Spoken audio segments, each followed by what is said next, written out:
Chemistry मास्टरचा सगळ्यांना नमस्कार। आज आपण थर्मोडायनॅमिक्सचा 46 नंबरचा प्रॉब्लेम बघतोय। हा प्रॉब्लेम काय समजून घ्या। पहिला त्यांनी काय कॅल्क्युलेट करायला सांगितलंय, एन्थाल्पी ऑफ कंबशन। कंबशन म्हणजे जाळायचं आहे, पेटवायचं आहे। कशाला जाळायचं तर ॲसिटिक ॲसिडला जाळायचं आहे। If the enthalpies of formation of म्हणजे ॲसिटिक ॲसिडची एन्थाल्पी ऑफ फॉर्मेशन दिले, कार्बन डायऑक्साईडची दिले आणि वॉटरची दिले आणि ह्या रिस्पेक्टिव्हली दिल्यात। म्हणजेच ॲसिटिक ॲसिडचे एन्थाल्पी ऑफ फॉर्मेशन आहे -482.4, कार्बन डायऑक्साईडची एन्थाल्पी ऑफ फॉर्मेशन आहे -393.6 आणि वॉटरची एन्थाल्पी ऑफ फॉर्मेशन आहे -286 किलोजूल पर मोल रिस्पेक्टिव्हली। बरं, आता याच्यावर आपल्याला एन्थाल्पी ऑफ कंबशन कॅल्क्युलेट करायचं आहे। ॲक्च्युली एक थोडंसं समजून घ्या। या इथं तुम्हाला ज्यावेळेला एन्थाल्पी ऑफ फॉर्मेशन दिलेला असतो त्या एन्थाल्पी ऑफ फॉर्मेशन विषयी मी थोडीशी एक थेरी सांगतो तुम्हाला। ॲक्च्युली एन्थाल्पी ऑफ फॉर्मेशन काय असते बघा। समजा आता मी असं म्हटलं की कार्बन डायऑक्साईड C आणि O हे तिघं एकत्र येणार ना आणि मग बनणार CO2। मग कसा बनतो C डबल बॉन्ड O हा एक मॉलिक्यूल बनला। मग हा मॉलिक्यूल ज्यावेळेला बनत होता त्यावेळेला हे बॉन्ड फॉर्म झाले आणि बॉन्ड ज्यावेळेला तयार झाले, बॉन्ड तयार होत असताना या रिॲक्शनचा एन्थाल्पी चेंज जो काय असेल तो डेल्टा एच जो मिळाला होता तो किती मिळाला होता -482.4। कधी पण लक्षात ठेवा एन्थाल्पी ऑफ फॉर्मेशन हा मायनसच असतो। याचं कारण आहे एखादा मॉलिक्यूल तयार होत असताना बॉन्ड तयार होत असतात आणि बॉन्ड फॉर्मेशनच्या वेळेला एनर्जी रिलीज केली जाते आणि ती एनर्जी रिलीज होते याचा अर्थ ते मायनस साइन दाखवतो आणि हा कधी पण निगेटिव्ह असतो। एन्थाल्पी ऑफ फॉर्मेशन निगेटिव्ह पण शो करतो। पुढं आता आपल्याला काय काय दिले आणि काय कॅल्क्युलेट करायचं आहे समजून घ्या। आता गिवन मध्ये मी लिहितो गिवन मध्ये पहिला आहे ॲसिटिक ॲसिड। ॲसिटिक ॲसिडचा एन्थाल्पी ऑफ फॉर्मेशन त्यांनी दिलाय। म्हणजे कसं लिहायचं बघा बरं। डेल्टा एच कधीचा तर ॲसिटिक ॲसिडच्या वेळेचा आहे। F फॉर फॉर्मेशन, ॲसिटिक ॲसिडचा फॉर्म्युला आहे CH3COOH हा ॲसिटिक ॲसिडचा फॉर्म्युला आहे। ती किती दिले -487.4 किलो जूल पर मोल। हे काय आहे तर enthalpy of formation of acetic acid आहे। दुसरा कोण दिलाय enthalpy of formation of CO2 दिलाय। आता CO2 साठी किती दिलाय त्यांनी -393.6 किलो जूल पर मोल दिलाय। परत काय दिलाय डेल्टा FH, परत H2O दिलाय। वॉटर किती दिलाय तो वॉटरसाठी -286 किलो जूल पर मोल त्यांनी एवढं गिवन डेटा आहे। आणि काय कॅल्क्युलेट करायला सांगितलंय टू फाइंड, म्हणजे डेल एच पण कधीचा कंबशनच्या वेळेचा ना, मग C आपण लिहितो C फॉर कंबशन। हे कोणाचा तर ॲसिटिक ॲसिडचा। ॲसिटिक ॲसिड म्हणजे CH3COOH। आता आपल्याला कंबशन करायचं आहे, मग रिॲक्शन तुम्हाला लिहिता आलं पाहिजे। रिॲक्शन लिहिण्याचे पण मी काही नियम सांगतो।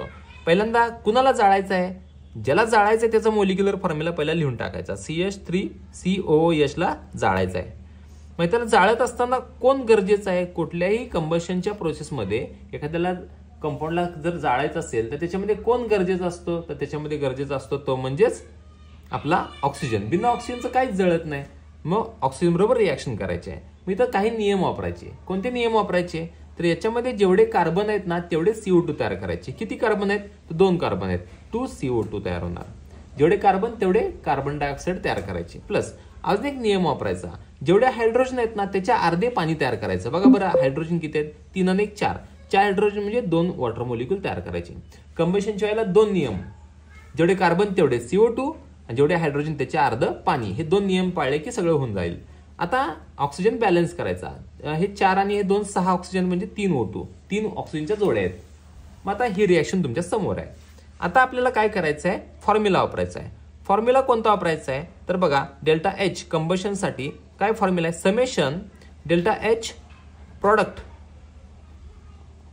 Minus summation delta H reactant. आपण असं पण म्हणू शकतो enthalpy of formation of product minus summation enthalpy of formation of reactant असा फॉर्म्युला वापरला तरी काही हरकत नाही। मग कॅल्क्युलेशन आपण सुरू करूया। Enthalpy of combustion of acetic ॲसिडचा कॅल्क्युलेट करायचा आहे। ही रिॲक्शन आहे आपली, ॲसिटिक ॲसिड जाळायची। मग आपण सुरू करू। बघा समेशन करायचा ना, enthalpy of formation of product म्हणजे कोण CO2। मग CO2 साठी आपल्याला किती आहे, किती CO2 आहेत, 2 आहेत ना, मग आपल्याला काय करायचे, 2 घ्यायचे. 2 इंटू एका CO2चं एन्थाल्पी फॉर्मेशन किती आहे बघा बरं, -393.6 प्लस अजून कोण आहे, वॉटर. वॉटरची मोलिक्युल किती आहे, 2 इंटू एका वॉटरसाठी किती घ्यायचा असतो, -286. आता हे प्रॉडक्ट संपला म्हणून मी ब्रॅकेट कंप्लीट केला. मायनस आता कोण आहे, आता रिॲक्टंट राहिला आपला, मायनस समेशन डेलेच रिॲक्टंट. आता रिॲक्टंट कोण आहे, हा बघा, हा ऍसिटिक ऍसिड. मग बघा बरं, ऍसिटिक ऍसिड किती, एकच मोलिक्युल आहे, त्यामुळे मी डायरेक्ट घेतो -487.4 घेतो. परत पुढं प्लस ऑक्सिजन किती आहेत, 3 ऑक्सिजन आहेत ना, मग 3 ऑक्सिजनसाठी आपल्याला काय करावं लागेल, 1 मिनिट, 3 ऑक्सिजन बेदून 4 ऑक्सिजन आणि 6 ऑक्सिजन, 3 ऑक्सिजन बरोबर. 3 इंटू एका ऑक्सिजनसाठी किती घ्यायचं, 0. बरं आता तुम्ही म्हणाल की 0 का घेतला, ह्याने दिलाच नाही ऑक्सिजनसाठी. मग 0 कधी घ्यायचा असतो, जे सेम एलिमेंटचे ऍटमचे मोलिक्युल्स आहेत ना, त्यांचा एन्थाल्पी ऑफ फॉर्मेशन हा 0 घ्यायचा असतो. H2, N2, Cl2, I2, Br2, O2 अशांचा एन्थाल्पी ऑफ फॉर्मेशन कधी पण 0 असतो, म्हणून मी 0 घेतला इथं. आता हे मी सॉल्व्ह करणार. रिॲक्शनचा एन्थाल्पी चेंज म्हणजेच आपला कंबशनचा एन्थाल्पी जो काय असेल तो. म्हणजे सॉल्व्ह करणार काय करणार आहे मी, इथं काय येतं बघा, -787.2 प्लस -572 परत -487.4. पुढं आता काय करायचं आहे, सॉल्व्ह करूया आपण. ह्याची सम किती होत्या, -1359.2 प्लस किती आला, मायनस मायनस प्लस होतोय 487.4. आता याच्यातून हे मायनस करायचं आणि मायनस साइन द्यायचा. किती येतोय, delta RH is equals to -871.8 kilo joule.